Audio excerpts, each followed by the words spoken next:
لا الہ الا اللہ پڑھ لا الہ الا اللہ۔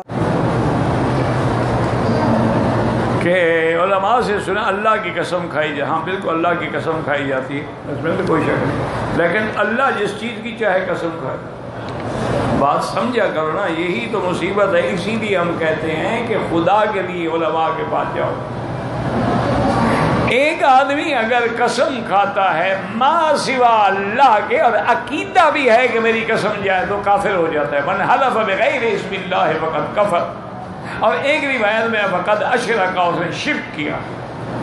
لیکن اللہ اگر قسم کھانا چاہے اس کی مرضی، اللہ نے تو ستاروں کی بھی قسم کھائی ہے، والنجم اذا ہوا ما ضل صاحبکم وما غوا، اللہ نے والسماء والطارق، اللہ نے والسماء ذات الرجع والارض ذات الصرع، اللہ نے تو مکے کی بھی قسم کھائی ہے، لا اقسم بہذا البلد وانت حل بہذا البلد، اللہ نے تو تین زیتون کی بھی قسم کھائی ہے، والتین والزیتون وطور سینین، اور اللہ نے محمد مصطفیٰ کی عمر کی بھی قسم کھائی ہے، عمر کا انہم لفی سکر، یا محمد مجھے تیری زندگی کی قسم ہے۔